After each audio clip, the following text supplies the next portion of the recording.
2 spoon போதும். உங்க பிரச்சனைகளை கட்டுப்படுத்த லயன் டேட் சிரப். தினமும் 2 spoon Lion date syrup. Lion date syrup. ஒரு மகிழ்ச்சியான செய்தி.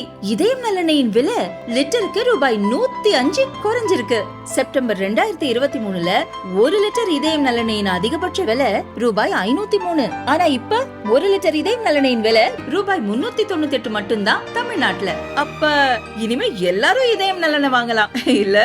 ஈரான் மற்றும் அமெரிக்காவுக்கு இடையே அணுசக்தி தொடர்பான 3வது சுற்று பேச்சுவார்த்தை ஓமனில் தொடங்கியுள்ளது. இந்த நேரத்தில் தெற்கு ஈரானின் பந்தர் அப்பாஸ் நகரில் உள்ள ஷாஹித் ராஜை துறைமுகத்தில் பயங்கர வெடிப்பு சம்பவம் நடந்துள்ளது.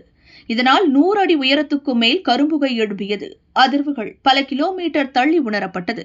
இது எப்படி நடந்தது என்ற உறுதியான காரணம் இதுவரை தெரியவில்லை. என்றாலும் துறைமுகத்தில் உள்ள கண்டெய்னர்களில் வெடிவிபத்து ஏற்பட்டிருக்கலாம் என சந்தேகிக்கப்படுகிறது. IRGC எனப்படும் இஸ்லாமிக் படையின் கப்பல் தளம் அருகே இந்த வெடிப்பு சம்பவம் நடந்துள்ளது. எனினும் இந்த சம்பவத்தில் எங்களுக்கு தொடர்பு இல்லை என இஸ்ரேல் பாதுகாப்பு படை மறுத்துள்ளது. வெடிப்பில் சிக்கி 516க்கும் மேற்பட்டோர் காயமடைந்துள்ள நிலையில் இதற்கான காரணம் எந்த பொருள் வெடித்தது என்பது குறித்து போலீசார் விசாரணை நடத்தி வருகின்றனர். தகவல் அறிந்த பாதுகாப்பு படையினர் சம்பவ இடத்திற்கு வந்து மீட்பு பணியில் ஈடுபட்டனர். வெடிப்பு நடந்துள்ள ஈரானின் ஷாஹித் ராஜை துறைமுகம் எண்ணெய் மற்றும் பெட்ரோ கெமிக்கல்களை கையாளும் வசதிகள் கொண்ட மிகப்பெரிய கண்டெய்னர் போக்குவரத்து மையமாகும். இது ஈரானிய பொருளாதாரத்தின் முதுகெலும்பாக பங்காற்றி வருகிறது. இதன் பின்னணியில் சர்வதேச சதி இருக்கிறதா எனவும் ஈரான் உளவுத்துறை விசாரணையில் இறங்கியுள்ளது.